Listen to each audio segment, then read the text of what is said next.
Welcome to the Secrets of College Planning. I'm your host, Anthony Uva, and today we're going to get some insight into the preparatory programs at the college level. My guest today is Kevin C. Hudson. He is the Assistant Director for College Opportunity in the Office of the Provost, right?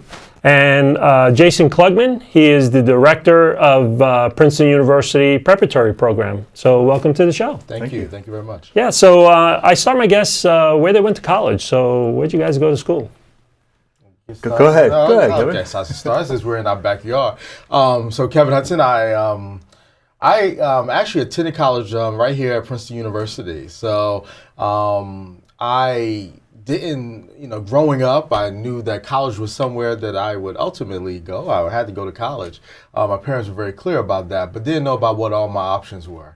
And I'm right here in East Orange, New Jersey, and so ended up at Princeton University. Great.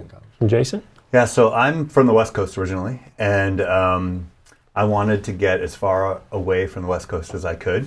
I did apply to some UC schools and some small liberal arts colleges in California, but I ended up at Johns Hopkins University. Oh, fantastic. Yeah, so 3,000 miles away, and never really looked back. Actually, I'm on the East Coast now, living in Philadelphia for the last 22 years. Oh, wow. Great. So let's just go back a little bit in time. Mm-hmm. How did you end up choosing that school? Mm-hmm. Did it start freshman year of high school, senior year of high school? Mm-hmm. When did the whole process start for you guys? Well, as I said a little bit earlier, it started with my parents saying that college was important, and I'll explain why that's important later. But for me, I had the opportunity to attend a private high school in northern New Jersey called Del Barton School, which was my first exposure to a range of really selective schools as colleges, universities as a possible option for me. And so through that experience, by the time I was a junior, I started to think about what was really important to me. What kind of experience did I have? And so I participated in a summer program called the New Jersey Scholars Program, which is right at the Lawrenceville School for students throughout New Jersey. And it really had me think about, not just what career I wanted, but this opportunity to think about the mind and development of the mind and being in an environment where people cared about learning. And so as I was doing my research of universities, Princeton stood out in that regard, as did a number of really great universities. Was it the only university you picked, or? So Williams College and Haverford College, where I would never do a list, but but it's good for students to know that these were other schools that I was considering, but to show just how my range of understanding of what the colleges available to me were. I also thought about Rutgers and University of Maryland and Howard University, even though they didn't quite fit my need for a small university setting. Gotcha. Yeah, I probably had a couple of things I was thinking about. I was really interested in political science. Both of my parents were from New York and had gone to school on the East, stayed in Brooklyn College and CCNY. And the hope really was that I would go east, that was the choice. Oh. And, I did apply to UC San Diego, to Claremont McKenna College, both looking at a couple of things. I was a swimmer, so thinking about swimming, but also thinking about programs in political science. And Hopkins, close to DC, really phenomenal Division III swim team, great opportunities. That kind of fit. I also applied to Georgetown, didn't get in, so had that experience. That loss. Yeah, I applied to Brandeis, George Washington. There's a range of schools that I was thinking about. And Hopkins, really, it was the best school I got into. Great. The financial aid was there for the most part for me, which was an important piece of the process. I knew that I needed aid. And the idea of just being in a really beautiful small campus, far away from home. That's what I wanted. Actually, you just reminded me of something else that I thought about through my process. Was I wanted a school that had an honor code, believe it or not, at that time. Because that was really important to me as part of building community. A school where professors taught the courses, and I would be able to engage in the opportunity to do independent work, which was really important to me at that time, having had the summer experience and the academic experience I had during high school. So now you're at Princeton University. You're at Johns Hopkins University. What's the schools like? Well, what's going on until you graduate? Just give me a little detail about the school. Was it intense for you? Was Princeton intense for you? It was intense at times. It was less intense than I thought it was going to be. All right. All right. But it was intense, yeah. Hopkins was an incredibly rigorous academic environment. We at Princeton right now, students take 4 classes over a 12-week semester. They're intense and rigorous. Hopkins was 5 classes over a 15-week semester, so it seemed like a lot at the time. Swimming on the East Coast, swimming indoors was a difference that I had to get used to. But I enjoyed it, and I enjoyed studying political science. I enjoyed I did an internship in DC. I started looking more and more at urban education and exploring Baltimore as a city, getting involved in an internship with Baltimore City Public Schools. And Hopkins had an accelerated master's program in teaching that I started to do. So that kind of started directed future career path and opportunity. And actually, I'd applied for a fellowship. So there's a couple of fellowships that are only really available at top small liberal arts colleges and places like Princeton that doesn't have this particular one, but I want a Watson fellowship. And Watson is only available at top small liberal arts colleges, and Hopkins was still in it. Me and another young man, we were the last 2 winners from Hopkins because Hopkins got too big, and so they're not in the Watson program. Gotcha. But Watson gives you a lump sum of money to go anywhere in the world and do a project of your own design. Wow. And the only rule is that you can't come back for the year. So I was very fortunate to win a Watson, which sent me to Australia for a year to study multicultural, Aboriginal, and anti-racist education. And again, that just continued. I was interested in politics. I was interested in urban education. I had this international experience. So that's that brings me to my next question. So you graduate from the universities. How did your path take you from graduating to director of Princeton Preparatory Program to assistant director? What was the path that you took?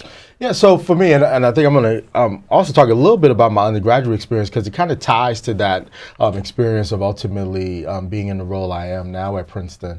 As an undergraduate, I actually entered thinking I would major in economics. I was an Inroads intern, which is a program that places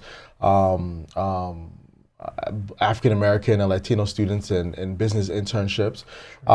And that seemed to be the way to go. And during my time as an undergraduate, I participated as an ambassador in the admissions office because I wondered, I had this great opportunity to come to Princeton, but my friends who I grew up with didn't necessarily go to college or consider somewhere like Princeton.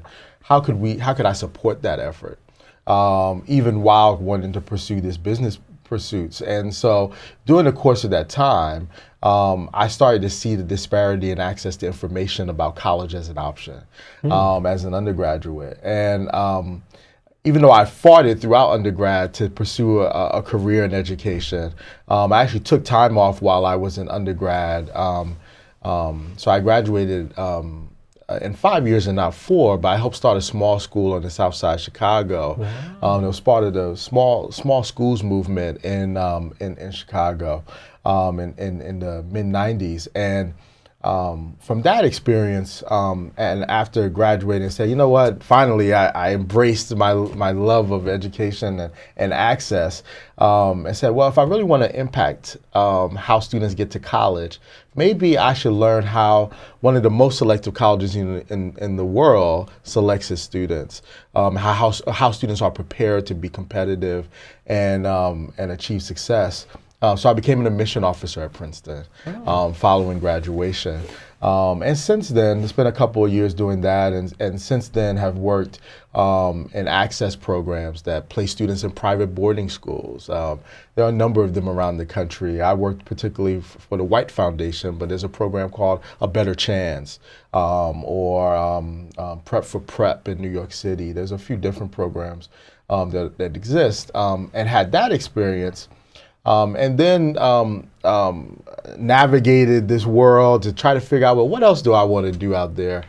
I had never really worked in public education other than starting that small school where I was an intern.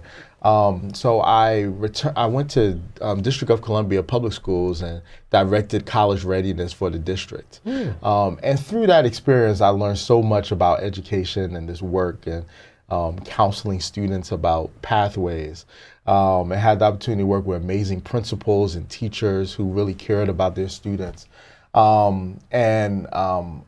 I was transitioning from the District of Columbia Public Schools, Princeton made, which just had a long commitment to expanding access for low to moderate income students, made a commitment to make it real through President Eisgruber and the Board of Trustees. And so we ended up, so there was an opportunity for me to join the provost office to activate that commitment and support our many partnerships to expand access for first-gen low-income students at selective colleges in general, so not just Princeton, but how we impact their access to some of the sponsors of this program, but some of the schools that we mentioned earlier, Williams and Pomona and Haverford, and a range of other colleges. Wow.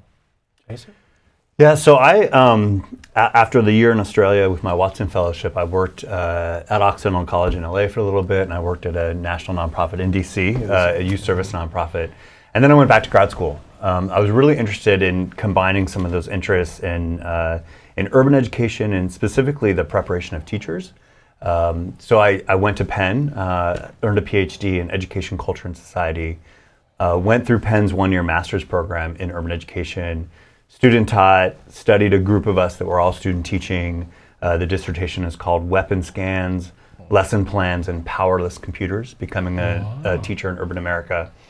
And then I thought, okay, well, I did this. Now I have to go be a teacher in urban America for a while. So I taught in Philly for a number of years. And I thought that I would end up on a track toward a faculty position in education, a school of education, doing urban ed. So a few years into teaching, I started looking at job opportunities at colleges. And interestingly, the opportunities I got were an interview at another Ivy League institution and here at Princeton to do both teacher prep. So Princeton has a teacher preparation program. And to lead PUP. And so that was in 2004. I spent 13 years on the teacher prep staff. And 2 years ago, we split teacher prep and PUP. So PUP left the program in teacher preparation. And I've been doing that work with PUP since 2004. So it's been a really long and wonderful journey leading that program. So that takes me into what you actually do. Yeah. What is the PUP program Right. like? What do you actually do today? Yeah. So PUP is a comprehensive college preparation program that works with low-income, high-achieving high school students from 5 local schools. So we're really close here in Princeton. We work in Mercer County. Most of our students are coming from Trenton Public Schools, and then the ring of urban rim schools and communities right out of Trenton. So Trenton, Ewing, Lawrence, Nottingham High School in Hamilton, and then Princeton.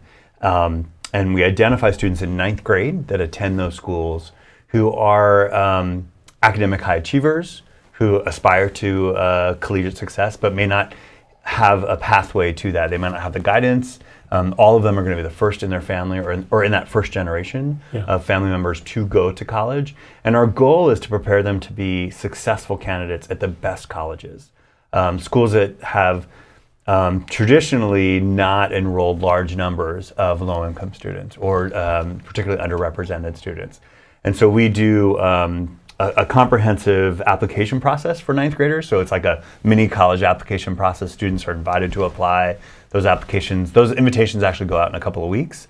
And then they do, fill out the demographic information, short answers. They sit for a writing sample. They get teacher recommendations. We look at their 8th grade test scores. So it really maps on what a college admissions application is going to be like. We do small group interviews. So we have the 9th graders, about 6 or 7, with my team. We go in and interview them. We look at the family tax information. We look at looking for students who are going to be the first in their family to go to college. We'll pick a cohort of 24. So we get about 120 students who apply, 24 slots. So it's a small program. And then they're committed to participating with us for the next 4 years. So it's a 6.5-week summer institute for the next 3 years while they're in high school. year-round academic and cultural enrichment and really intensive one-on-one college admissions guidance through their senior year, and then some transition programming that summer between senior year and the freshman year of college. So we do a really robust suite of services for them. And they don't have to go to program. Princeton University. They don't, right. So the goal is selective college success. So last year's class, 4 were admitted to Princeton out of 23 that graduated from the program. Of those 4, 1 decided to go to Duke. So she earned admission to Duke, and that's what she chose. We have 2 at Mount Holyoke, 2 at Muhlenberg College, 3 at the University of Richmond, 1 at Stockton, 1 at Rowan, 1 at Rutgers-Camden, 1 at Occidental out in Los Angeles, 1 up at Wesleyan. So there's a nice range and variation, but the goal is always looking at those colleges that are committed to meeting 100% of student financial need, limiting loan debt, and schools where we know there's a big correlation between selectivity and success. So the more selective the institution, the higher their graduation rates are, and we want our students to achieve the bachelor's degree and to move on. So we want to set them up for success, and that's really what we focus on. Kevin? Yeah, so in my role, I have the privilege of supporting great programs like PUP and at Princeton, and we have a range of programs at the university that have a commitment to expand access. And so be it PUP or Princeton Summer Journalism Program, which is now a part of the Princeton University Preparatory Program. That program brings students from throughout the U.S. To Princeton for a 2-week focused program, intense program, but in addition to exploring a career in journalism and learning research skills and things of that nature, they're also engaged in activities to prepare for college success, and consider a range of colleges that they may not have considered otherwise. Many of the students attend high schools where maybe many students don't attend a selective college or university or college at all. So that's a great program. But in general, what we're trying to address is every year about 65,000 students who are high achieving, low to moderate income, either don't attend college at all or don't attend a match school where they could be successful and graduate. And so how do we impact that? And so we try to impact that through the programs that Princeton has available in our strong financial aid packages. But how do we partner with other colleges and universities and organizations and high schools and districts to get the word out that Princeton is accessible, that there are other colleges and universities where students can be successful at that they should consider.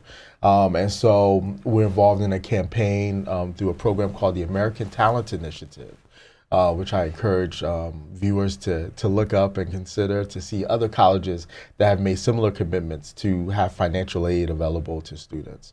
But in addition to that, partnering to work and partner with K-12 districts to provide training, to do workshops with parents, to have the opportunity to engage students about pathways. And so we work with the Council for Opportunity in Education, which does amazing work through its TRIO programs and around the country to be able to expose students to college as an option. And so for families out there who are wondering if they could afford college or how to get guidance to college, those TRIO programs could be very important for them. So is the program also available for international students as well? And how do you get the name out to all of these low-income type areas across the United States? Do you personally just go to each and every high school?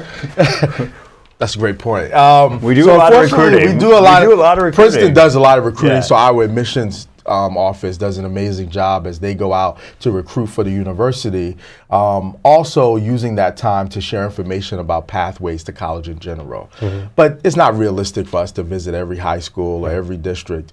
And so shows like this and making sure we get the word out through media campaigns and things of that nature so that students are aware is pretty important. And so, it's important that as people receive information that they share that with others.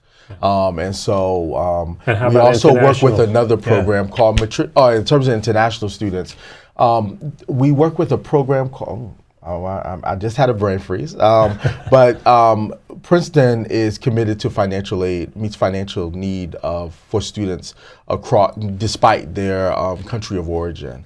And so it does include international students as well as undocumented students and DACA students. So yes. Yeah, for our program, I mean, we're very local, right? So we're in 5 local districts. We can drive there. We're there all the time. I was on the phone today with the principal at Trenton Central High School talking about things that are happening there. So it's a very deep, close local partnership that we have.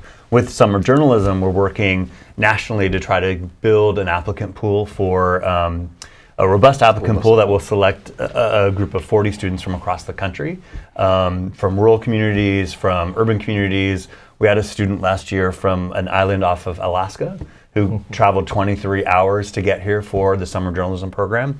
And that program, again, it's a 10-day residential program, intensive about journalism and college opportunity and success, and then provides remote mentoring and virtual mentoring. One of the other initiatives that Kevin mentioned, just for a second there, Matriculate, is another virtual mentoring program that is national. They've got campus teams of undergraduates at a dozen or so campuses across the country. Campuses, yep. And they're working, again, remotely with districts and students who are very similar to the students who would apply to summer journalism or who would apply to PUP. So there are a lot of activities within the college access field across the country to raise the knowledge base of students and their community, for teachers, for counselors.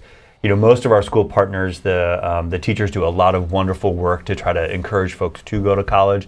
Counselors, unfortunately, are busy with a lot of other tasks, whether it's testing or meeting emergency needs for students and their families.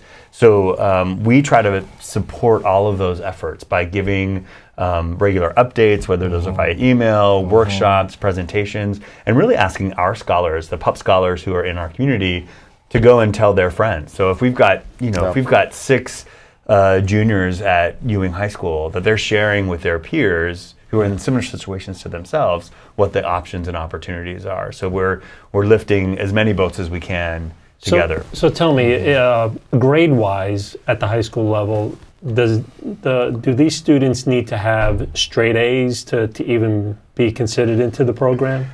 For us, we're looking for students who are earning A's and B's. So we look at a couple of different things starting out. Their 8th grade state test scores, which right now we're doing the part here in New Jersey. That may change at some point. So we're trying to understand what that test score means. We're looking at their first semester 9th grade grades for students who are earning A's and B's. We're also looking at where, if they're on an honors track, if they're in a college prep track, seeing what that looks like. But we're encouraging a lot of students to apply. Again, we don't, if a student is a new immigrant to the U.S., a refugee, if they're on DACA status, we're going to look at all of those students. Citizenship is not a requirement. It's neither is it a requirement for admission or financial aid at Princeton, which is only one of a handful of national universities that is able to do that. So we are looking for academic high achievers. We're also looking for students who have certain leadership qualities and really have a commitment, can identify that they see themselves as a future college graduate, someone who has something to learn, study, and give back, whether that's as a future doctor, as a city council member, as a school board member, as a teacher, some vision for themselves. Yeah, and in terms of the work that I do, reaching out and working with different schools and districts, is making sure students and districts understand the value of exposing students to rigorous education. So the opportunity to be engaged with advanced placement or international baccalaureate or taking courses at a local college or university, as ways of them developing their interest in learning. not just what grades they have, but do they have an interest in learning? Have they developed passions on things that are important in general as they're thinking about the range of colleges and universities that are out there? One thing that I wanted to make sure we get out is that students and families should know that college is affordable beyond the sticker price. That sometimes the most competitive schools and those with the highest sticker price, so to speak, actually are the most affordable. And so when you factor in financial aid and the grant aid they get, that they don't have to pay back. Great. Well, we're coming to the end of our show. And usually I ask my guests, what advice do you want to give to the parents, the students that are out there watching the show? What advice would you like to give them? Dream big, first of all. Don't let the limitations of a sticker price or what seems to be down the road and maybe the colleges that you know. There are an extraordinary group of colleges out there that do meet 100% of student financial need, that do offer significant grant aid. So it's not about a scholarship. A lot of people say, oh, you got a full ride, but actually the full ride at Princeton is just that you got in. If you're a low-income student, you get into Princeton, you get a full financial aid package. So the language is different. I got a full ride. Well, you got the university's financial aid package. Same at Gettysburg, same at Muhlenberg, same at Dickinson, same at Mount Holyoke, a whole range of schools that are dedicated to meeting 100% of student financial need. But also, don't try to get advice from lots of folks so that you're looking, when you look at a financial aid package, you're trying to really understand it.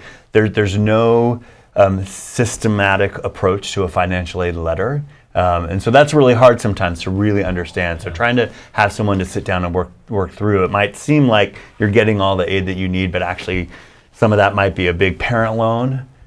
Or it might be just enough money to get you there your first year, and so thinking about all 4 years is important. Yeah. Just one piece of advice for the high school students is, to think about how they use their summers, how they use their time outside of the classroom to develop interest and to pursue those things that they believe they want to learn in college, and not just think about a career, but what do they enjoy learning, and how important that is long term when they ask themselves that question. But to also think outside of the box in terms of the colleges and universities they're considering. Most students attend a college that's within 20 miles from their from home, but there are a range of other colleges that they should consider, and I would encourage them to think broadly in terms of what opportunities are available to them. Great. Well, thank you very much for coming on the show. Thank you. Thanks for having us. So you've been watching The Secrets of College Planning. I'm your host, Anthony Uva. Until next time.